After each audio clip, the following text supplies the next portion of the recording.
السلام عليكم ورحمة الله وبركاته. إن الحمد لله نحمده ونستعينه ونستغفره ونعوذ بالله من شرور أنفسنا ومن سيئات أعمالنا. من يهده الله فلا مضل له ومن يضلل فلا هادي له. وأشهد أن لا إله إلا الله وحده لا شريك له وأشهد أن محمدا عبده ورسوله أما بعد. அகிலத்தை படைத்து பரிபாலிக்கக்கூடிய எல்லாம் வல்ல அல்லாஹ்வுக்கே புகழ் அனைத்தும். அல்லாஹ்வின் சத்திய தூதர் எம் உயிரிலும் மேலான கண்மணி நாயகம் ஸல்லல்லாஹு அலைஹி வஸல்லம் அவர்கள் மீதும் அன்னவர்களை பின்பற்றி வாழக்கூடிய அனைத்து முஸ்லிம்கள் மீதும் எல்லாம் வல்ல அல்லாஹ்வின் கருணையும் சாந்தியும் என்னென்னும் நிலட்டுமாக. அன்பிற்குரிய அல்லாஹ்வின் நல்லடியார்களே, புனிதமிக்க ஜும்மாவின் கடமையை நிறைவேற்றுவதற்காக நாம் அனைவரும் இந்த இடத்திலே ஒன்று கொள்மிருக்கிறோம். அல்லாஹு ரப்புல் ஆலமீன் இந்த உலகத்திலே நம்மை படைத்து வாழ வைப்பதற்குரிய ஒரு அடிப்படையான காரணம்தான் நம்மில் அழகிய செயல்களுக்குரியவர்கள் யார் என்பதை பரிசோதனை செய்து பார்ப்பதற்காக.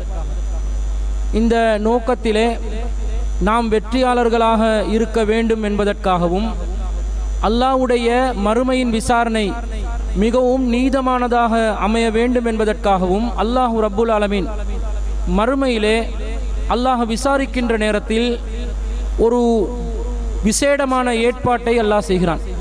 பொதுவாக இந்த உலகம் முழுவதும் அழிக்கப்பட்ட பிறகு, முழு பிரபஞ்சமும் அழிக்கப்பட்ட பிறகு மனிதர்கள் மீண்டும் எழுப்பப்படுகின்ற நேரத்திலே இந்த உலக வாழ்க்கையிலே ஒவ்வொரு மனிதனும் எப்படி வாழ்ந்தான் என்பதை பற்றி விசாரணை நடத்தப்படும் என்பதை நாம் அனைவரும் ஏற்றுக்கொண்டிருக்கிறோம். இந்த விசாரணையை பொறுத்தவரையில் அல்லாஹ்வுடைய முழுமையான அதிகாரத்திலே, அல்லாஹ் விரும்பிய விதத்திலே, அல்லாஹ் தன்னுடைய ஆற்றலை அதிகாரத்தை பயன்படுத்தி இதை நடத்தலாம். அவனுக்கு எதிராக கேள்வி எழுப்பதற்கு எவனும் சக்தி பெற்றவனாக அந்த நேரத்திலே இருக்க மாட்டான். என்றாலும் அல்லாஹு ரப்புல் ஆலமீன் ஒரு நீதியாளன் என்பதை உறுதிப்படுத்தும் விதத்தில் அல்லாஹ்வுடைய எல்லா நடவடிக்கைகளும் மிகவும் பரிசுத்தமான முறையில்தான் அமையும் என்பதை நிறுவும் விதத்தில் அல்லாஹ் மறுமையிலே விசாரணை நடத்துகின்ற நேரத்தில் இந்த உலகத்திலே சாட்சிகளாக சில பேரை அல்லாஹ் ஏற்படுத்தி, சில பொருட்களை ஏற்படுத்தி அந்த சாட்சிகளை மறுமையிலே கொண்டு வந்துதான் அல்லாஹ் விசாரணையை நடத்துகின்றான். அல்லாஹ்வை பொறுத்தவரையில் அல்லாஹ் ஒன்றை சொன்னால் அவன் உண்மையை மாத்திரம்தான் சொல்வான். ஆனாலும் மனிதர்கள் கோடான கோடி மக்கள் ஆதம் அலைஹிஸ்ஸலாத்துடைய காலத்திலிருந்து உலக முடிவு அழிவு பெறும் நாள் வரைக்கும் வாழ்ந்த அனைத்து மக்களையும் ஒன்று திரட்டுகின்ற அந்த மஹ்ஷருடைய நிலையில் அல்லாஹு ரப்புல் ஆலமீன் சாட்சியங்களை ஏற்படுத்தி விசாரணையை நடத்துகின்றான். எதற்காக? அல்லாஹ் வழங்குகின்ற தீர்ப்பு மிகவும் நீதியானது என்பதை ஒவ்வொரு மனிதனும் அறிந்து கொள்வதற்காக வேண்டி அல்லாஹ் இந்த முறையை ஏற்படுத்துறதை பார்க்கிறோம். பொதுவாக உலகத்தில் நீங்க நீதிமன்றங்களை எடுத்துக்கொண்டா ஒரு நீதிபதியாக இருக்கக்கூடியவர் அவர் தன்னுடைய கண்களாலேயே ஒரு கொலை குற்றத்தை ஒருவர் செய்வதை பார்த்திருந்தாலும் நீதிமன்றத்தில் எப்படி விசாரணை நடத்துவாரு? சாட்சியங்களும் ஆதாரங்களையும் அடிப்படையாக கொண்டுதான் விசாரணை நடத்துவார். நீதிபதி தான் கண்டுட்டார் தானே, அதனால உடனடியாக ஒருவர் கொலையாளி என்று தீர்ப்பு வழங்கலாமா? தீர்ப்பு வழங்க முடியாது. மனிதர்கள் ஏற்படுத்தி இருக்கக்கூடிய இந்த உலக நீதிமன்றங்கள்ல கூட சட்டம் ஒரு இடத்துல இருந்து, சாட்சியங்கள் இன்னொரு இடத்துல இருந்து, இரண்டும் பொது வெளியில் மக்கள் மன்றத்திலே விசாரணை நடத்தப்பட்ட பிறகுதான் தண்டனை வழங்கப்பட வேண்டும் என்ற ஒரு நியாயத்தை மனிதன் வைத்திருக்கின்ற நேரத்தில் இந்த மனிதனை படைத்த இறைவன் அந்த நியாயத்தை மேற்கொள்ள மாட்டானா? இதற்கு சட்ட ஒழுங்குல நீதியை சட்டத்தை சரியான வடிவத்தில் அமுல்படுத்துவதை சொல்லுவாங்க. நீதி வழங்கிடலாம், ஆனா அந்த நீதி நீதியாக இருக்கிறது என்பதை அனைவரும் விளங்கும் விதத்தில் வழங்கக்கூடிய பொது விசாரணை நடத்தப்படுகின்ற நிலையில் ஒரு நீதிமன்றம் செயல்படுவதை பார்க்கிறோம்.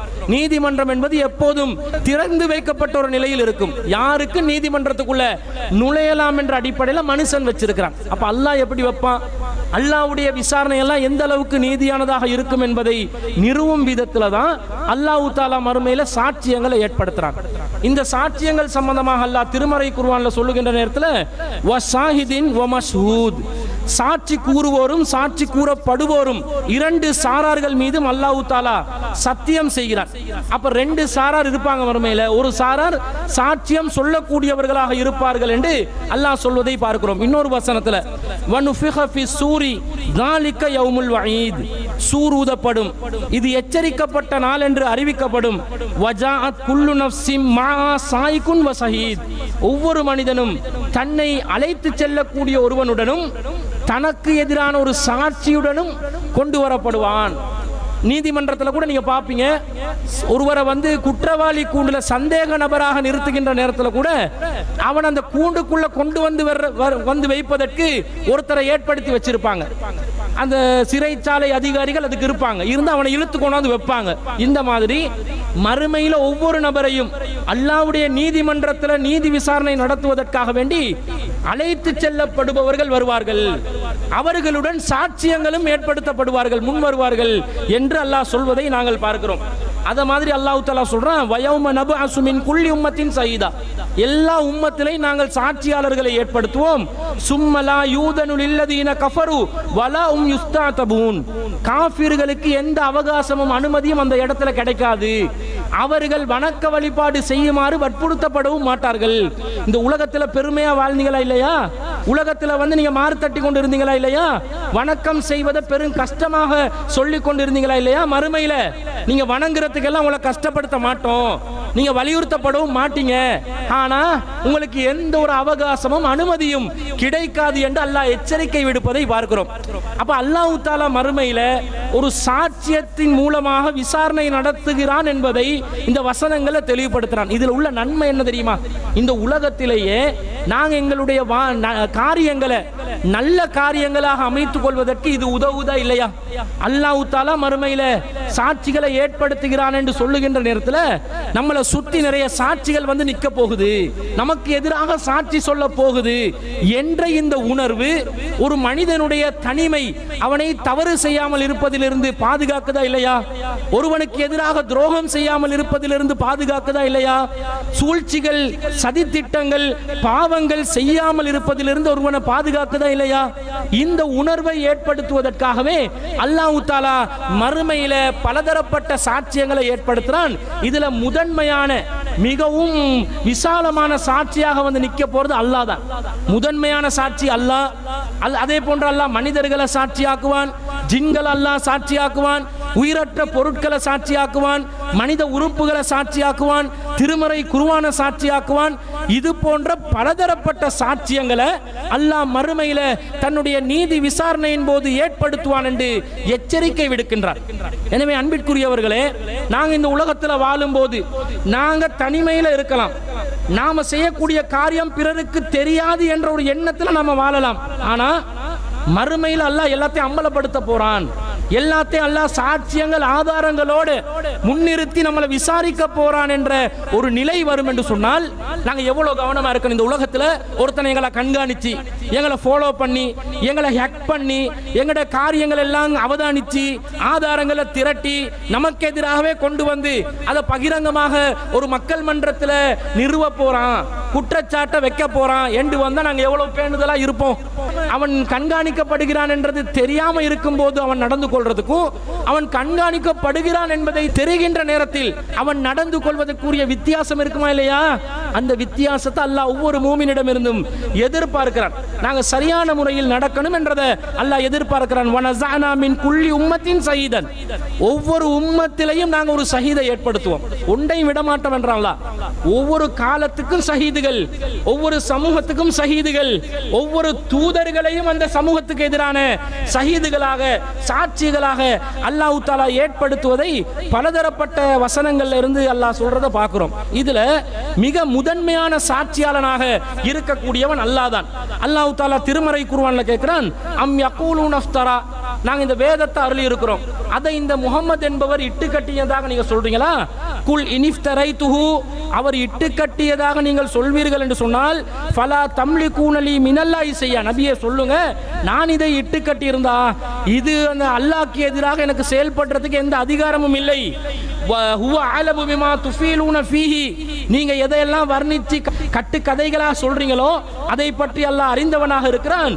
கஃபா பிஹி ஷஹீதன் பைனி வ பைனக்கும், அல்லாஹ் எனக்கும் உங்களுக்கு மத்தியிலே சாட்சியாளனாக இருப்பதற்கு போதுமானவனாக இருக்கிறான். ஒரு உம்மத்துக்கு மத்தியில ஒரு தூதரை அனுப்பி அந்த தூதர் ஒரு சத்திய கருத்தை மக்கள் மன்றத்தில் சொல்ற நேரத்தில் மக்கள் எதிர்க்கிறாங்க. எதிர்க்கும் போது என்ன சொல்ல சொல்லி அல்லாஹ் கட்டளையிடுறான் தூதர்களுக்கு, நாங்க சொல்றது உண்மையான செய்தி, இட்டுக்கட்டி எல்லாம் சொல்லல, நாங்க சொல்றது பொய் என்று நீங்கள் புறக்கணிப்பீர்கள் என்று சொன்னா உங்களுக்கும் எங்களுக்கும் மத்தியில யாரு சாட்சியாளன்? அல்லாஹ் சாட்சியாளன். அல்லாஹ் பார்த்து கொண்டிருக்கிறான். அல்லாஹ் மறுமையில வந்து சாட்சியம் அளிச்சா அது பொய்யான சாட்சியமா இருக்குமா? தவறான சாட்சியமா இருக்குமா?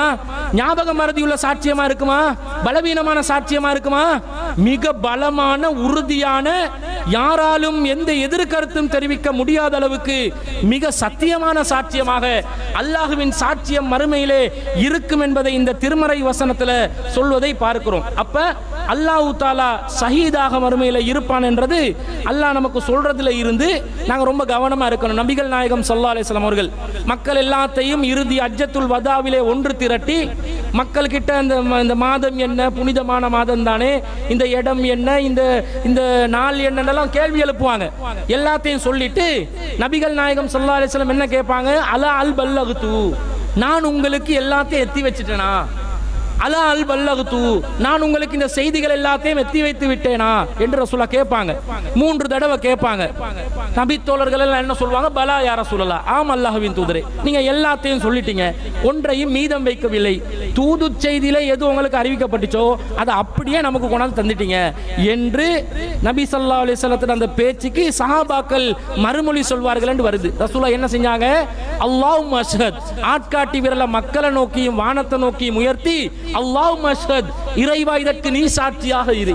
என்னுடைய சமூகத்தில் யாரும் மறுமையில வந்து இந்த முஹம்மது என்ற தூதர் எங்களுக்கு சரியாக மார்க்கத்தை கற்றுத்தரவில்லை என்று எனக்கு எதிராக புகார் செய்ய முடியாது தான் அர்த்தம்.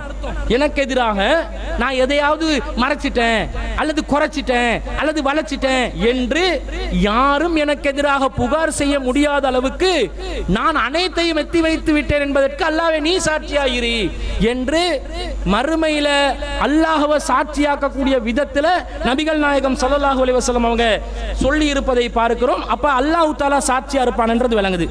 அது மாத்திரமா, நமக்கு சாட்சியாளர்களாக அல்லாஹ் யாரை ஏற்படுத்துறான் என்று சொன்னா, அடுத்ததாக வானவர்கள் வந்து நிற்பாங்க, மலக்குமார்கள் நம்முடைய பணிகளை எல்லாத்தையும் கண்காணிச்சுட்டு இருக்கிறாங்க.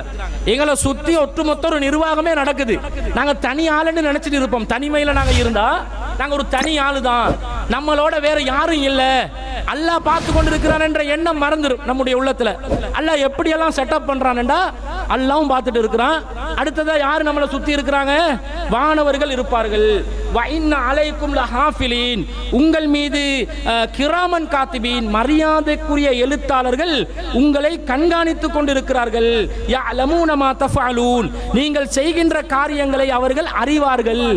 எண்ணுறது தெரியாது, மனசால நினைக்கிறது தெரியாது வானவர்களுக்கு, ஆனா எங்கட செயற்பாடுகள் எல்லாத்தையும் அவர்கள் அறிகிறார்கள் என்று அல்லாஹ் குர்ஆன்ல சொல்றதை பார்க்கிறோம். அதே மாதிரி இன்னொரு வசனத்தில் அல்லாஹ் சொல்றான், இன்ன ருசுலனா யக்துபூன மா தம்குரூன், காஃபிர்கள் சூழ்ச்சி செய்கிறார்களே அந்த சூழ்ச்சிகளை எல்லாத்தையும் நம்முடைய தூதர்கள் பதிவு செய்து கொண்டிருக்கிறார்கள்.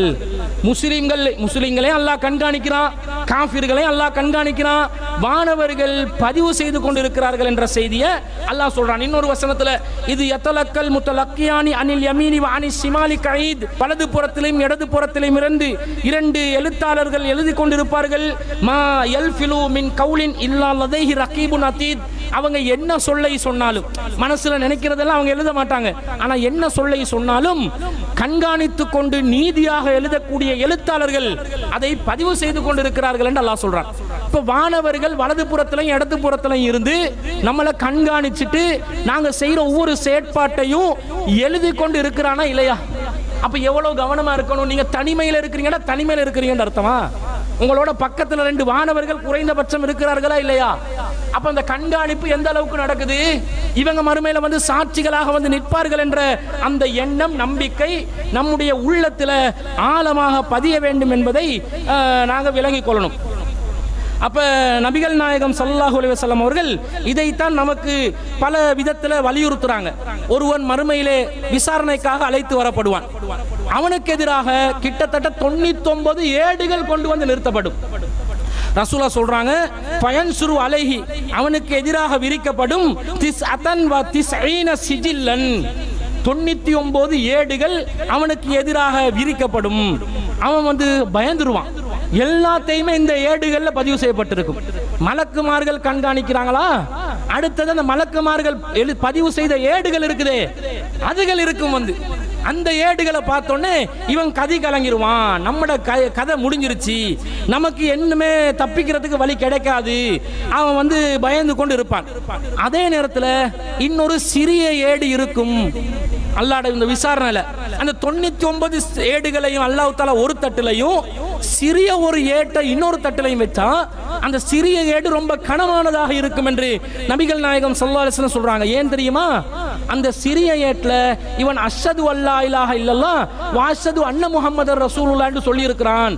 கலிமாவை சாட்சியம் சொல்லி இருக்கிறான். இந்த உலகத்தில் இவன் அல்லாஹ்க்கு சாட்சியம் சொன்னதனால அல்லாஹ் தஆலா அதை பலமாக்கி அவனுடைய தவறுகள் எழுதப்பட்ட பட்டியல்கள் எல்லாத்தையும் பலவீனமாக்கி அந்த ஏடுகளுடைய கனத்தை குறைச்சி அல்லாஹ் அந்த கலிமாவுடைய கொள்கையின் முழக்கத்துடைய அந்த ஏட்டை பலமானதாக ஆக்குகிறான் என்ற செய்தியை பார்க்கிறோம். இதுல இருந்து என்ன விளங்குது? ஷிர்க் செய்யாத நிலையில பாவம் ஒருத்தன் செய்யறான்னு வைங்க, பூமி நிறைய பாவம் செஞ்சு வந்தாலும் அல்லாஹ் மன்னிப்பான். ஷிர்க்ல விழுந்துடக்கூடாது. அதுக்காக இது வந்து பாவம் செய்யறதுக்கு ஒட்டுமொத்தமான ப்ரீ லைசன்ஸ் வழங்கப்பட்டதா நினைக்க கூடாது. அல்லாஹ் நாடினாதான் இந்த நிலை. அல்லாஹ் வந்து உன்னை நரகத்துக்கு நிரந்தரமா அனுப்பக்கூடாது. தண்டிச்சு உன்னை வந்து கொஞ்ச நாளைக்கு நரகத்தில் போட்டு தண்டிச்சுன்னா பிறகு சொர்க்கத்துக்கு அனுப்புவேன் என்று அல்லாஹ் முடிவெடுத்தா அது அல்லாஹ்வோட அதிகாரத்தில் உள்ளது. ஆனா இதுல இருந்து விளங்குது என்ன? 99 புத்தகங்கள் ஒரு மனுஷனுக்கு எதிராக விரிக்கப்படும் என்றா அவன் கேட்பான, மனிதன் கேட்பான மறுமையில, மாஹாதல் கிதாப், இது என்ன இது ஏடு? லா யுகாதிரு சகீரத்தம் வலா கபீரத்தன் இல்லா அஹ்ஸாஹா, ஒரு சின்னதையும் விட்டு வைக்கல, பெருசையும் விட்டு வைக்கல, எல்லாத்தையும் பதிவு செஞ்சு வச்சிருக்கிறதே. மாட்டிக்கொள்வோமே, இப்படி இருந்தா எப்படி தப்பிச்சு கொள்றது? எப்படிப்பட்ட ஒரு சூப்பர்விஷன் நடக்குதுன்னு பாருங்க. எவ்வளவு ஒரு பெரிய ஒரு அப்சர்வேஷன் நடக்குதுன்னு பாருங்க. எவ்வளவு பெரிய ஒரு கண்காணிப்பு, எவ்வளவு பெரிய ஒரு பதிவு இந்த மனிதர்களுக்கு எதிராக நடக்குது என்றதை பாருங்க. இதெல்லாம் நம்மளை எதுக்கு வந்து எங்களை பக்குவப்படுத்தணும் தெரியுமா? அல்லாஹ்வை பயந்து நாங்க வாழணும், அல்லாஹ்க்கு எதிரான செயற்பாடுகள்ல நாங்க இருக்கக்கூடாது என்பதை உறுதிப்படுத்தக்கூடியதாக இதை நம்மள ஆக்கணும். அது மட்டுமா, சக மனிதர்கள் நமக்கு எதிராக வந்து சாட்சி சொல்லுவாங்க. நம்மளோட கூட பழகினவங்க இருப்பாங்க, அவங்களே வந்து நமக்கு எதிராக வந்து என்ன செய்வாங்க? மறுமையில இவன் எல்லாம் இருந்தான் தான், இப்படிதான் இருந்தான் என்று அவனை தப்பிச்சு கொள்றதுக்காக வேண்டி அடுத்தவனை உடனடியாக குறை சொல்லி குற்றச்சாட்டுகள் முன்வைக்கக்கூடிய நிலைகள் வரலாம். அல்லாஹ் குர்ஆன்ல சொல்றான், வஷஹிது அலா அன்ஃபுஸிஹிம் அன்னஹும் கானூ காஃபிரூன். ஒருத்தன் அல்லாஹ் மறுத்து இருப்பான், இன்னொருத்தன் வந்து சொல்லுவான், நான் மறுத்தேன், இவனும் மறுத்தான், அவனையும் போட்டு கொடுத்துருவான். நானும் தான் அல்லாஹ்வை மறுத்தேன், இவனும் தான் மறுத்தான், இவனும் தான் மறுத்தான், இவனும் தான் மறுத்தான். நாங்கள் காபிர்களாக இருந்து விட்டோம் என்று அவர்களுக்கு எதிராக அவர்களே சாட்சியம் சொல்லிக் கொள்வார்கள் என்று அல்லாஹ் சொல்றான். என்றா என்ன விளங்குது? இது இந்த கொள்கை விஷயத்துல சாட்சியம் சொல்றது மட்டும் வருமா? பாவங்கள் விஷயத்துல வராதா? ஒரு மனுஷனுக்கு எதிராக வந்து நிற்க மாட்டானா என்றதை நாங்கள் சிந்திக்க கடமைப்பட்டிருக்கின்றோம். அல்லாஹ் இன்னொரு வசனத்துல குர்ஆன்ல சொல்றான், அல்லாஹ் தஆலா ஆரம்பத்திலேயே மனித குலத்தையே படைக்கிற நேரத்தில் ஆதம் அலைஹிஸ்ஸலாத்துடைய முதுகு தண்டுல ஒட்டுமொத்த சந்ததிகளையும் அல்லாஹ் சுமக்க வைப்பான். அந்த சுமக்க வச்சு அதிலிருந்து அல்லாஹ் தஆலா ஒரு ஃபார்மாலிட்டியாக மனித இனத்தை வெளிப்படுத்தி அல்லாஹ் அந்த மனிதர்களிடம் கேட்பான், அலஸ்து பி ரப்பிக்கும், நான் உங்களுடைய இறைவன் இல்லையா என்று அல்லாஹ் ஒரு கேள்வியை கேட்பான். கேட்டு இருக்கிறான். அதாவது இந்த உலகத்தில் மனிதனை படைக்கிறதுக்கு முன்னாடியே ஆதம் அலைஹிஸ்ஸலாத்துடைய முதுகு தண்டிலிருந்து சாம்பலாக அல்லாஹ் மொத்த மனித இனத்தையும் முன்கூட்டியே வெளியே எடுத்து அனைவருக்கும் முன்னாடி அல்லாஹ் காட்சி அளித்து அல்லாஹ் என்ன கேட்டிருக்கிறான்? அலஸ்து பி ரப்பிக்கும், நான் உங்களுடைய இறைவன் இல்லையான்னு அல்லாஹ் கேட்க, காலு பலா ஷஹீதுனா அன் தகூலு யௌமல் கியாமத்தி இன்னா குன்னா அன் ஹாதா காஃபிலின். ஆமா, நாங்க சாட்சியம் சொல்றோம். ஏன் இதை ஏற்படுத்தின தெரியுமா? அல்லாஹ் சொல்றான், மறுமையில இத பத்தி எங்களுக்கு தெரியாது என்று இவர்கள் சொல்லக்கூடாது என்பதற்காக அவு தகூலு இன்னமா அஸ்ரக ஆபாஉனா மின் கபில், எங்களுடைய மூதாதையர்கள், எங்களுடைய வாப்பாமார்கள், எங்களுடைய முன் சென்ற சமூகம் அல்லாஹ்க்கு இணை கற்பித்துக் கொண்டு இருந்தார்கள். வகுன்னா துர்ரியத்தன் மின் பாதிஹிம், அவர்களுக்கு பிறகு வந்த ஒரு சமுதாயமாக நாங்க இருந்தோம். அஃபத்துஹுலிகுனா பிமா ஃபஅலல் முப்திலூன், எங்கள்ல வீணா போனவங்க செஞ்ச செயலை பின்பற்றி தானே நாங்க செஞ்சோம், அந்த வீணா போனவங்களோட செயலுக்காக நம்மள தண்டிப்பியா என்று அல்லாஹ் கிட்ட நீங்க சொல்லாம இருக்கணும் பாருங்க. அதுக்காக முன்கூட்டியே நான் உங்களுடைய இறைவனா இல்லையான்னு உங்களுக்கு காட்சி அளித்து நான் கேட்டிருக்கிறேன், நீங்க சாட்சி சொல்லி இருக்கிறீங்க. அப்ப எல்லாமே நாங்க என்ன சொல்லி இருக்கிறோம், அல்லாஹ் தான் இறைவன் என்று சாட்சியம் சொல்லி வந்திருக்கிறோம். அப்ப இதை விட ஒரு சாட்சியம் வேணுமா? நமக்கு எதிராக நாமளே மறுமையில சாட்சியமா இருப்போமா இல்லையா? இது நமக்கு மறந்துருச்சு. என்ற ஒரு உலக வாழ்க்கையில இருந்து இன்னொரு உலக வாழ்க்கைக்கு நாங்க மாறும்போது, டிரான்ஸ்ஃபார்ம் ஆகும்போது முன் சென்ற வாழ்க்கையில் உள்ள ஞாபகங்கள் மறந்துடும். அப்படிதானே? நாங்க கருவறையில இருந்தோம், அந்த வாழ்க்கை யாருக்காவது ஞாபகம் இருக்குதா? முதலாம் திகதி நான் எப்படி உருவெடுத்தேன், எனக்கு உயிர் ஊதப்பட்ட நாள்ல இருந்து நான் எப்படி இருந்தேன், கருவறையின் வடிவம் என்ன, யாருக்காவது ஞாபகத்தில் சொல்லலாமா? சொல்ல முடியாது. ஆனா உயிர் வாழ்ந்தோமா இல்லையா? வாழ்ந்தோம். அப்ப வெளி உலகத்துக்கு வந்த பிறகும் ஆரம்ப சிறு பிரயாணத்துல ஒரு 1.5 வயசு, ஒரு வயசுக்குள்ள உள்ள காலம் நமக்கு ஞாபகம் இருக்குதா? உலகத்திலேயே 1 வயசுக்குள்ள உள்ள வாழ்க்கை எங்களுக்கு ஞாபகத்தில் இல்ல. கொஞ்சம் வயசான உடனே 5 வயசுக்குள்ள உள்ள வாழ்க்கை ஞாபகத்தில் இருந்து போயிடும். 10க்குள்ள உள்ளது ஞாபகத்துக்கு 1-2 ஞாபகத்துக்கு வரும். கபருக்குள்ள போன உடனே உலகத்துல வாழ்ந்தது மறந்துடும். எழுப்புவான்ல மறுமையில, எழுப்பினோன்னு கேட்பான், யா வைலனா மம்ப ஆசனா மின் மறுக்கதினா, எங்களுடைய உறக்கத்தலத்திலிருந்து எங்களை எழுப்பியவன் யாருன்னு படுத்து கொண்டு இருந்தோம் ஆயா, எங்களை யாருடா எழுப்பாட்டினது, டிஸ்டர்ப் பண்ணினது கபர்வாசிகள் கேட்பாங்களாம். கபர்வாசிகள் நான் தூங்கி கொண்டா இருக்கிறாங்க, நல்லடியார்கள் தூங்கி கொண்டு இருக்கிறாங்க, கெட்டவங்க பாவங்களுக்காக தண்டிக்கப்பட்டு கொண்டு இருக்கிறாங்களா இல்லையா? இப்படி எல்லாம் மாறும். அல்லாஹ் இதை சாட்சியாளனாக மனிதர்களை வச்சிருக்கிறான், தங்களுக்கு எதிராகவே மனிதர்கள் சாட்சி சொல்வார்கள் என்றது வருது. எல்லாத்தையும் விட முஹம்மது நபி ஸல்லல்லாஹு அலைஹி வஸல்லம் அவர்களை அல்லாஹ் தஆலா மறுமையில மனித இனத்துக்கு எதிரான சாட்சியாக அல்லாஹ் கொண்டு வருவான். அல்லாஹ் சொல்றான், ஃபகைஃப இதா ஜஅனா மின் குல்லி உம்மத்தின் பிஸஹீதின், எல்லா சமூகத்துக்கு எதிராகவும் அந்தந்த சமூகங்களிலிருந்து சாட்சியாளர் ஒருவரை நான் ஏற்படுத்தி வஜஅனா பிக அலா ஆவுலாஹி ஸைதா, இதோ இந்த இறுதி சமூகம் இருக்கிறார்களே இவர்களுக்கு எதிராக முஹம்மதே உங்களை நாம் சாட்சியாளராக கொண்டு வரும்போது நிலைமை எப்படி இருக்கும் என்று அல்லாஹ் கேட்கிறான். அப்ப எந்த மாதிரி ஒரு நிலை? ரசூல் ஸல்லல்லாஹு அலைஹி வஸல்லம் மறுமையில வந்து என்ன சொல்லுவாங்க? இறுதி மார்க்கமாக, இறுதி தூதராக ஒன்றை கொண்டு வந்தேன், அது அல் குர்ஆன், அதற்கு விளக்க உரையான சுன்னா, இந்த 2ஐ மாத்திரம் தான் பற்றி பிடிக்க சொன்னேன், இதுக்கு மாற்றமானது 50 பேரும் பாவிகள் தான் என்று நபிகள் நாயகம் ஸல்லல்லாஹு அலைஹி வஸல்லம் சொல்வார்களா இல்லையா? அப்ப எவ்வளவு சுண்ணாவை பேணி நடக்கணும். ஒருத்தன் தாடியை வைக்கிறான் இல்ல, எவ்வளவு சொன்னாலும் கேட்கறான் இல்ல, ஏன்டா தாடியை வைக்கிறீங்கல்ல, சுண்ணா தானே, நன்மை கிடைக்கும் தானே, அது நல்ல முறையுண்டு தானே, உலக காரணங்களை எதையாவது சொல்லி எனக்கு அது பிரச்சனை இது பிரச்சனை, உட தொழிலை வீடு, தொழில் தான் பிரச்சனை, தொழிலை வீடு, நீ எப்படி தாடியை விடலாம் என்றொருத்த எலும்பி சுண்ணா உயிர்ப்பிக்க கூடியவனா நிக்காம சமாளிப்பு சொல்றான் பாருங்க. அவனுக்கெல்லாம் மறுமையில ரசூல்லா வந்து, ஹே உன்னுடைய தலைவனாக உஸ்வத்துன் ஹஸனாவாக நான் இருக்க, இந்த அற்பமான ஒன்றையாவது நீ இதுல எது பண்ணணும்? வளர்ந்தா வெட்டி கொள்றது மட்டும்தான் இருக்குது, அழகா வச்சு கொள்றது மட்டும்தான் இருக்குது, இத கூட செய்ய துப்பு இல்லாத நீ என்னுடைய உம்மத்தா என்று அல்லாஹ்வின் தூதர் கேட்டாங்கன்னு வைங்க. இப்படி கேட்பதாக ஹதீஸ்ல வரல, கேட்டாங்கன்னு வைங்களே, ஒவ்வொன்றுக்கும் கேட்டாங்கன்னு வைங்களே, என்ன பதில் சொல்வோம்? என்ன பதில் நம்மிடம் இருக்கும்? சிந்திக்க கடமைப்பட்டிருக்கின்றோம்.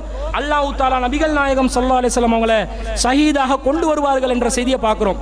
அபூ தாலிப் அவர்கள் மரண தருவாயில் இருக்கிற நேரத்தில் ரசூலா போவாங்க. போயிட்டு ரசூல் ஸல்லல்லாஹு அலைஹி வஸல்லம் அவருக்கு வந்து சொல்லுவாங்க, நீங்க கலிமாவை ஏத்துக்கோங்க, நீங்க வந்து இந்த இஸ்லாத்துல மரணிங்க, நான் உங்களுக்காக வேண்டி அல்லாஹ்விடத்தில் சாட்சியாளராக இருப்பேன். எப்படி சொல்றாங்கன்னா, குல் லா இலாஹ இல்லல்லாஹு கலிமத்தன், லா இலாஹ இல்லல்லாஹ் என்ற கலிமாவை நீங்கள் சொல்லுங்கள். அந்த கலிமாவை நீங்க சொன்னீங்கன்னா அஷ்ஹது லக பிஹா இந்தல்லாஹ், மறுமையிலே அல்லாஹ்விடத்திலே உங்களுக்கான சாட்சியாளராக நான் இருப்பேன் என்று நபி ஸல்லல்லாஹு அலைஹி வஸல்லம் அவர்கள் சொல்வார்கள். ஆனா அவர் கேட்க மாட்டார். அபூ தாலிப் அந்த பழைய மார்க்கத்திலே மரணித்து விடுகிறேன் என்று சொல்லுவாங்க. அதனால அவருக்கு பிரார்த்தனை செய்யுமாறு நபி ஸல்லல்லாஹு அலைஹி வஸல்லம் அவர்கள் அல்லாஹ்விடம் கோரி பிரார்த்தனை செய்ய போறேன் என்று சொன்ன நேரத்தில் அல்லாஹ் அதை தடுத்த செய்தியை பார்க்கிறோம். அப்ப கலிமா சொன்ன ஒவ்வொருவருக்கும் சார்பாக நபிகள் நாயகம் சாட்சியாளராகவும், கலிமாவுக்கு எதிராக நின்றவர்களுக்கு, மார்க்கத்துக்கு எதிராக நின்றவர்களுக்கு எதிரான சாட்சியாளராகவும் நபிகள் நாயகம் ஸல்லல்லாஹு அலைஹி வஸல்லம் அவர்கள் இருப்பார்கள் என்ற செய்தியை நாங்கள் பார்க்கிறோம். ரசூல் ஸல்லல்லாஹு அலைஹி வஸல்லம் அவர்கள் உஹது போர்க்களத்தில் ஷஹீதாக்கப்பட்டவர்களை அடக்கம் செய்கிற நேரத்தில், ஏன்னா ஷஹீதாக்கப்பட்டவர்களுடைய ஆடைகள் அந்த கலஞ்சி கஃனிட்டு குளிப்பாட்டி எல்லாம் அடக்கிறது கிடையாது. அப்படி இருக்கிற ஆடையில என்ன செய்வாங்க, அடக்கம் செஞ்சிருவாங்க. அப்படி அடக்கம் செய்யற நேரத்தில் யஜ்மஉ பைனர் ரஜுலைன், இரண்டு மனிதர்களை ஒன்றோடு ஒன்று வைப்பதற்காக, மின் கத்லா உஹதின் ஃபீ ஸௌபின் வாஹிதின், ஒரே ஆடையில ரெண்டு ஷஹீதுகளை ஒன்றாக வைப்பதற்காக ரசூலுல்லாஹ் ஆரம்பித்தார்கள். அந்த நேரத்தில் கேட்கிறாங்க, சும்ம யகூலு ஐயுஹும் அக்ஸரு அஹ்தன் லில் குர்ஆன், இந்த ரெண்டு பேர்ல குர்ஆனை அதிகமாக பற்றி பிடித்தவர் யார்? கேள்விகள் எல்லாத்தையும் ஞாபகத்தில் வச்சுக்கோங்க. கபருக்குள்ள வைக்கிற நேரத்தில் ஒரே ஆடையில ரெண்டு பேரை வச்சா ஒருத்தர் உடம்பு தானே கீழே படும், இன்னொருத்தர் மேல தானே நிக்கணும். இந்த தரையில வைக்கப்படுற உடம்புக்கு தகுதியானவர் யார் என்று பார்ப்பதற்காக சஹாபாக்கள் என்றாலே தகுதியானவர்கள் தான், சொர்க்கத்துக்கு நற்செய்தி பெற்றவர்கள் தான். அந்த ரெண்டு பேர்லையும் ரசூலுல்லாஹ் என்ன கேட்கிறாங்க தெரியுமா? ஐயுஹும் அக்ஸரு அஹ்தன், யார் இவர்களில் அஹ்தன் லில் குர்ஆன், குர்ஆன் அதிகமாக பற்றி பிடித்தவர் யார் என்று கேட்கிறாங்க. அப்போ ஒருத்தரை காட்டுறாங்க. அந்த நபரை, அந்த சஹாபிய, அந்த ஷஹீத பூமியில தரையிலையும் அவரை விட குறைவாக குர்ஆனை பற்றி பிடித்திருந்த நபி, நம்மளை விட பல 100 மடங்கு குர்ஆனை பற்றி பிடித்திருப்பாங்க. ஆனா அந்த சஹாபியை விட குறைஞ்ச அளவுல பற்றி பிடித்ததுனால அவரை மேலையும் வச்சாங்கன்னு வருது. இதெல்லாம் நமக்கு என்ன சொல்லி தருது? இந்த குர்ஆனோட நாம் வாழ்ந்த வாழ்க்கை என்ன? இந்த குர்ஆனை நாங்கள் எந்த அளவுக்கு கடைபிடிக்கிறோம்? இந்த குர்ஆனோடு எந்த அளவுக்கு தொடர்புள்ளவர்களாக இருக்கிறோம்? அதிகமாக குர்ஆனை பற்றி பிடித்தவர் யார் என்று கேட்டு ரசூல் ஸல்லல்லாஹு அலைஹி வஸல்லம் அவர்கள் ஒருவரை வச்சதாக நாங்க பார்க்கிறோம். கபர்ல குர்ஆன்ல அல்லாஹ் சொல்றான், இன்ன குர்ஆனல் ஃபஜ்ரி கான மஷூதா, நீங்க ஃபஜர் நேரத்தில் ஓதுற குர்ஆன் இருக்குதே அது மறுமையில உங்களுக்கு சாட்சியம் அளிக்கும் என்று அல்லாஹ் தஆலா குர்ஆன்ல சொல்றான். குர்ஆன் நாங்க தொழுகையில ஓதுவோம், ஆனா ஃபஜ்ர்ல சுபஹ்ல ஓதுற குர்ஆன் இருக்குதே அதுக்கு தனித்துவமான ஒரு இடம் இருக்குது. குறிப்பாக அந்த சஹருடைய நேரம், இறுதி நேரம், சுபவுக்கு நெருக்கமான நேரம், இறைவனை நாங்கள் நெருங்குற நேரம், அல்லாஹ்வுடைய அருள் வளம் பூமிக்கு இறங்குற நேரம், அந்த நேரத்தில் இறைவனிடத்தில் நாங்கள் கரங்களை ஏந்தி நமக்கு தேவையானவற்றை கேட்கும் போதெல்லாம் அல்லாஹ் தஆலா அதை மறுக்க மாட்டான்னு ரசூலுல்லாஹ் சொல்றாங்க. கேட்பவர்கள் இல்லையாண்டு அல்லாஹ் கோரிக்கை வச்சு கொண்டிருப்பான். என்கிட்ட கேளுடா, ஏண்டா கேட்காம படுக்கிறீங்க, ஏண்டா கேட்காம தூங்குறீங்க, கையை விரிச்சு கேளுடா தர்றேன் என்றான் அல்லாஹ். பாவங்களுக்கு மன்னிப்பு கேளுடா, பாவம் மன்னிக்கிறேன் என்றான் அல்லாஹ். இந்த நேரத்தில் ஒருத்தன் எழும்பி அப்படி துஆ கேட்டு இஸ்திக்ஃபார் செய்து சுபஹுல குர்ஆன் ஓதினான் என்று வைங்க, இந்த குர்ஆன் தனியாக மறுமையில அல்லாஹ்வுடைய சன்னிதானத்துல அனைத்து மனிதர்களுக்கு முன்னாடியும் நாங்கள் விசாரணை நடத்தப்படுகின்ற நேரத்தில் தனிமையில நாங்கள் வாடுவோமே, அந்த டைம்ல வந்து நிக்கும் பாருங்க அந்த குர்ஆன். அந்த குர்ஆனுக்கு அல்லாஹ் உயிரை கொடுப்பான். அந்த குர்ஆன் நமக்கு சார்பாக அல்லாஹ்விடத்திலே பேசும், நமக்காக வாதிடும், நமக்காக அல்லாஹ்விடத்திலே இறைவா இவன் என்னோடு இருந்தவன், இவனுக்கு நான் வக்காலத்து வாங்குறேன், இவனுக்காக நான் பேசுறேன் என்று அந்த குர்ஆன் பேசும் என்று நபி ஸல்லல்லாஹு அலைஹி வஸல்லம் சொல்றாங்க. எந்த அளவுக்கு சொல்றாங்கன்னு சொன்னா ரசூல் ஸல்லல்லாஹு அலைஹி சொல்றாங்க, வல் குர்ஆனு ஹுஜ்ஜத்துல் லக அவ் அலைக, இந்த குர்ஆன் இருக்குதே மறுமையில உனக்கு சார்பாக வாதிடும் அல்லது உனக்கு எதிராக வாதிடும். குர்ஆனை பற்றி பிடிக்கலன்னு வைங்க, குர்ஆன் உங்களுக்கு எதிராக வந்து நின்றும், குர்ஆன் உங்களுக்கு விரோதியாகிரும். இந்த குர்ஆனுக்கு அல்லாஹ் உயிர் கொடுத்து வடிவம் கொடுத்து நமக்காக பேசுவதற்கும் நமக்கு எதிராக பேசுவதற்கும் உரிய ஒரு நிலையை அல்லாஹ் ஏற்படுத்துகிறான் என்று சொன்னா எவ்வளவு பெரிய ஒரு கண்ணியம் அந்த குர்ஆனை நாங்க வச்சு எவ்வளவு அந்த குர்ஆனை நாங்க பற்றி பிடிக்கணும் என்றதை யோசிங்க.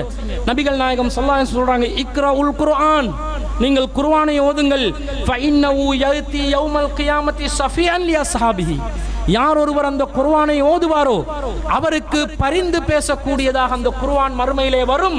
இக்ராஉஸ் ஸஹ்ராவைன் அல் பக்ரத வ சூரத் ஆல இம்ரான், இந்த குர்ஆனிலே இருக்கக்கூடிய 2 மிகப்பெரிய அத்தியாயங்களை நீங்கள் ஓதி வாருங்கள். என்ன 2 அத்தியாயம்? சூரத்துல் பக்கராவை ஓதுங்கள், சூரத்து ஆல இம்ரானை நீங்கள் ஓதி வாருங்கள். ஃபஇன்னஹுமா யஅத்தியானி யௌமல் கியாமத்தி கஅன்னஹுமா கமாமதான். இரண்டு மேகங்களை போன்று அந்த இரண்டு மறுமையிலே உங்களுக்கு வந்து நிழல் தரும் என்று நபிகள் நாயகம் ஸல்லல்லாஹு அலைஹி வஸல்லம் அவங்க சொல்றாங்க. அவு கஅன்னஹுமா ஃபிர்கான் மின் தைரின் சவாஃபா, அல்லது தனது ரெக்கைகளை விரித்துக் கொண்டு வானத்திலே பறக்கும் பறவைகளை போன்று அது மறுமையிலே மஹ்ஷரிலே உங்களுக்கு மேலே வந்து தன்னுடைய ரெக்கைகளை விரித்து உங்களுக்கு நிழலளிக்கக்கூடியதாக அந்த சூரத்துல் பக்கரா இருக்கும். சூரத்து ஆல இம்ரான் யாராவது ஓதுறமா? எத்தனை வசனம் இருக்குதுன்னு தெரியுமா? சூரத்துல் பக்கரா எதுங்க வசனம்? முதல் வசனம் எது, கடைசி வசனம் எது? சூரத்து ஆல இம்ரான் ஆரம்ப வசனம் எது, கடைசி வசனம் எது? எத்தனை வசனம் என்றது நம்ம மக்களுக்கு தெரியாது. உள் கண்டென்ட் என்னன்னு தெரியுமா? கருத்து என்னன்னு தெரியுமா? அது எப்படி நாங்க ஓதுறது? ஓதுங்க.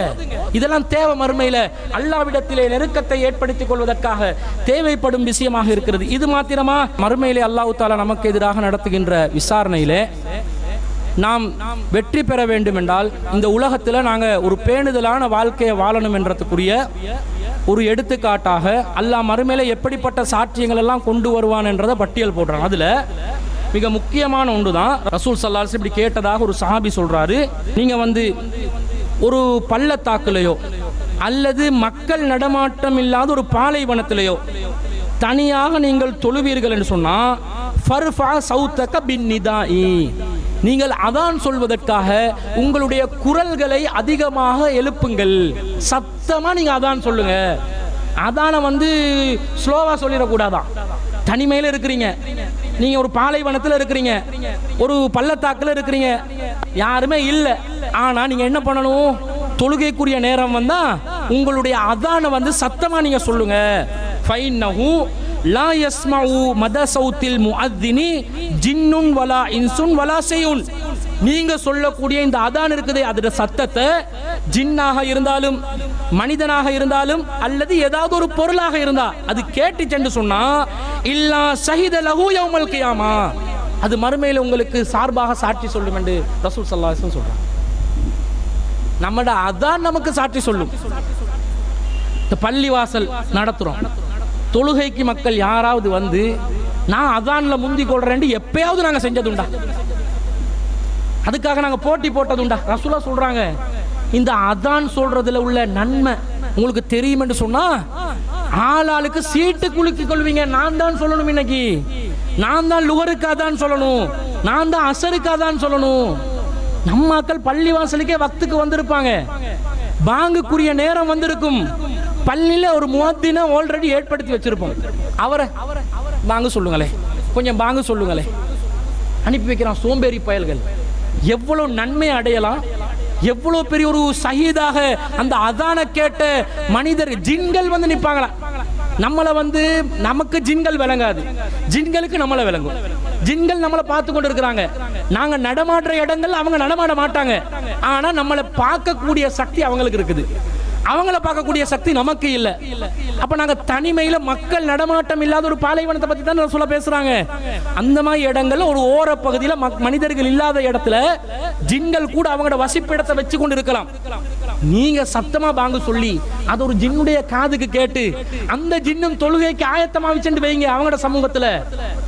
அது மறுமையில சொல்லும், இறைவா இந்த மனிதன் இந்த நேரத்துல பாங்கு சொன்னான், நான் கேட்டேன். எவ்வளவு பெரிய பாக்கியங்கள் என்று பாருங்க. இதை பார்க்கிறோம். இது மாத்திரம் அன்பிற்குரியவர்களே, மறுமையில நாங்க எங்களுக்கான சாட்சிகளாக என்னென்னலாம் வந்து நிக்குதுன்னு பாருங்க. நம்முடைய உடல் உறுப்புகள் வந்து நமக்கு சாட்சி சொல்லும்.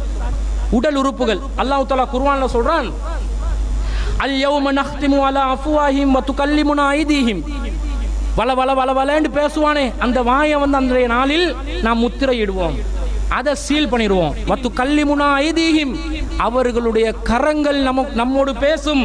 வதஷ்ஹது அர்ஜுலுஹும், கால்கள் சாட்சி சொல்லும். பிமா கானு யக்ஸிபூன், அவங்க என்னென்ன பாடுபட்டாங்களோ அது சம்பந்தமாக எல்லா சாட்சிகளும் கால்கள் சொல்லும். நம்மளோட உறுப்புகள் சாட்சியம் சொல்லக்கூடிய ஒரு நிலையை அல்லாஹ் தஆலா ஏற்படுத்தி வச்சிருக்கிறத பார்க்கிறோம். அதே மாதிரி அல்லாஹ் இன்னொரு வசனத்துல யௌம தஷ்ஹது அலைஹிம் அல்சினத்துஹும் வ ஐதீஹிம் வ அர்ஜுலுஹும் பிமா கானு யஅமலூன், அவங்க அந்த நாள்ல அவங்களோட நாவுகள், அவர்களுடைய கரங்கள், அவர்களுடைய கால்கள் எல்லாமே அவங்க செஞ்சது சம்பந்தமாக சாட்சியம் சொல்லும். இப்ப நானே தனிமையிலிருந்து இந்த உலகத்தில் ஒரு பாவம் செய்யறதா இருந்தா நம்ம பாவத்துக்காக பயன்படுத்தி கொள்ளக்கூடிய நம்முடைய உடல் உறுப்புகள் இருக்குதே, அது என்ன செய்யும் தெரியுமா? ஓண்ட கட்டுப்பாட்டில் இப்ப நான் இருக்கிறேன், நீ இந்த அசிங்கத்துக்கு என்ன பயன்படுத்துறாய், இந்த அநியாயத்துக்கு என்ன பயன்படுத்துறாய், இந்த அனாச்சாரத்துக்கு என்ன பயன்படுத்துறாய், இந்த பாவத்துக்கு என்ன பயன்படுத்துறாய். இரி ஒன்ன பிடிக்கிற மறுமையில, இரி ஒன்ன மறுமையில ஒரு கை பார்க்கிறேன். மறுமையில் அல்லாஹ் பேச வைப்பான் தானே, என்ன பேச வைப்பான் தானே. அந்த நேரத்தில் நான் உன்னை பார்த்து கொள்றேன் அந்த உடல் உறுப்புகள் எல்லாம் பேசுற ஒரு நிலை ஏற்படுமே. அப்ப யோசிக்க கூடாதா? இந்த உலகத்தில் அல்லாஹ் தஆலா அதுதாங்க சொல்றான். யாரு நல்லடியார்கள் தெரியுமா? இன்னமா துந்திரு மனித்தபா திக்ர. நபியே, நீங்க உங்களோட எச்சரிக்கைகள் யாருக்கு பயனளிக்கும் தெரியுமா? மனித்தபா திக்ர. இந்த திக்ர அறிவுரைகளை, குர்ஆனை சுன்னாவை யாரு பற்றி பிடிக்கிறார்களோ அவர்களுக்கு பயனளிக்கும். வஹசியர் ரஹ்மான பில் கைபி. அளவற்ற அருளாளனை தனிமையில் யார் அஞ்சுகிறானோ அவனுக்கு அது பயனளிக்கும். இறைவனை தனிமையில் அஞ்சணும், அப்பதான் நீங்க தக்குவாதாரி. மக்கள் மத்தியில் எல்லாம் முத்தகீன்களா தான் இருப்பான். மக்களுக்கு முத்தகீன்கள், தனிமையில தக்குவாதாரியா இல்லையா, அதை சோதனை செய்யக்கூடிய நிலையில நாங்க இருக்கணும். அதுக்கு அல்லாஹ் தஆலா இந்த வழியை ஏற்படுறதை சாட்சி சொல்லும், கவனமா வாழ்ந்துக்கோ. இது இறுதியாக அல்லாஹ் ரப்புல் ஆலமீன் நமக்கான சாட்சியாக அல்லாஹ் என்ன ஏற்படுத்துறான்னு சொன்னா, அல்லாஹ் சொல்றான், வக்குல்ல இன்சானின் அல்ஸம்னாஹு தாயிரஹு ஃபீ உனுகிஹி. ஒவ்வொரு மனுஷனுக்கும் அவன்ட களத்துல ஒரு பதிவேட்டை தொங்க வச்சிருக்கிறேன்.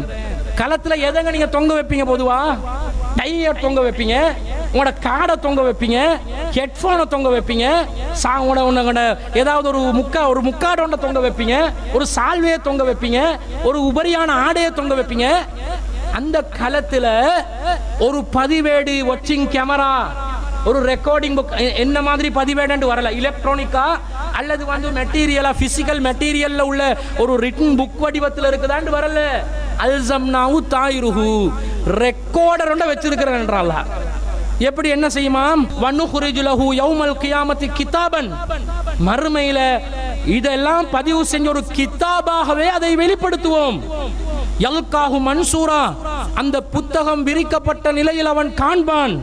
இக்ரா கிதாபக, அல்லாஹ் சொல்வான், இக்ரா கிதாபக, உன்ட புக்க நீ வாசிடா, உன்ட ரெக்கார்ட் புக்க நீ வாசி. கஃபா பினஃப்ஸிகல் யௌம அலைக ஹஸீபா, இன்றைய தினம் உனக்கு எதிராக சாட்சியம் அளிப்பதற்கு நீயே போதும். நான் எல்லாம் தீர்ப்பு கொடுக்க தேவையில்லடா. நீ நல்லவனா கெட்டவனா அல்லாஹ் புத்தகத்தை கொடுத்து கேட்பான். நீ நல்லவனா கெட்டவனா சொல்லு. உலகத்துல கேட்டா நான் நல்லவனா கெட்டவனான்னு எனக்கு தெரியாதுண்டுவான். நீ நல்லவனா கெட்டவனான்னு உலகத்தில் எப்படி குர்ஆன் படி வாழ்றோமா இல்லையா, ஹதீஸ் படி வாழ்றோமா இல்லையா, இதான் நல்லவன் கெட்டவனை தீர்மானிக்கிறது. மறுமையில ரெக்கார்ட் புக்கை கொடுத்து எதிலெல்லாம் மார்க் எடுத்திருக்கிறோம், எதிலெல்லாம் ஃபெயில் ஆகியிருக்கிறோம் எல்லாமே தெரியக்கூடிய விதத்துல அந்த கிதாபும் ஒரு புத்தக வடிவத்தில் உள்ள கிதாபா, அல்லது நாங்க எதிர்பார்த்திராத டெக்னாலஜில ஹைடெக்ல ஒரு நானோ டெக்னாலஜில முன்னுக்கு நிக்க போற ஏடான்னு தெரியல. ஆனா வாசிக்க போறோம், பார்க்க போறோம். விரிக்கப்பட்ட நிலையில் அந்த கிதாப் இருக்க போகுது. நாங்களே வாசிச்சு நமக்கு எதிராக நாங்களே தீர்ப்பளிக்கக்கூடிய நிலைக்கு சாட்சியங்கள் அல்லாஹ் ஏற்படுத்துறான். அன்பிற்குரியவர்களே, இதுல நீங்களும் தப்பிக்க முடியாது, நானும் தப்பிக்க முடியாது, எங்கேயும் ஓடவும் முடியாது, ஒளியவும் முடியாது. அல்லாஹ்வுடைய சன்னிதானத்தில் நீதியான அரசனுக்கு முன்னால் அனைவரும் விசாரிக்கப்படுகின்ற அந்த நாளுக்கு பயந்து, அல்லாஹ்வுடைய தண்டனைகளுக்கு அஞ்சி, அல்லாஹ் தண்டனையாக வழங்கவிருக்கின்ற அந்த நரக நெருப்பை அஞ்சி நாங்கள் பரிசுத்தமான ஒரு வாழ்க்கையை இந்த உலக வாழ்க்கையிலே நமக்கு உரியதாக ஆக்கிக் கொள்ள வேண்டும். அந்த பரிசுத்தமான வாழ்க்கை திருக்குர்ஆனில் இருக்கிறது, நபிகளாரின் சுன்னாவில் இருக்கிறது. அந்த இரண்டில் ஒரு மனிதனாக வாழ்வதற்கு என்ன வழிகாட்டப்பட்டிருக்கிறதோ அவற்றை நாங்கள் பற்றி பிடித்து நம்முடைய வாழ்க்கையில அவற்றை நாம் கடைபிடித்து வாழ்ந்தோம் என்றால் ரொம்ப மண்டையை போட்டு அலட்டி கொள்ள வேண்டிய அவசியமும் இல்லை. அல்லாஹ்க்கு அஞ்சியவர்களாக நாங்கள் வாழ்ந்து மௌத்தா போனோம் என்று அர்த்தம். அந்த நிலையில வாழ்ந்து மரணிப்பதற்கு வல்ல ரஹ்மான் நம் அனைவருக்கும் அருள் புரிவானாக என்று கூறிக்கொண்டு விடை பெறுகிறேன். வாஹிரு தாவானா அல்ஹம்துலில்லாஹி ரப்பில் ஆலமீன்.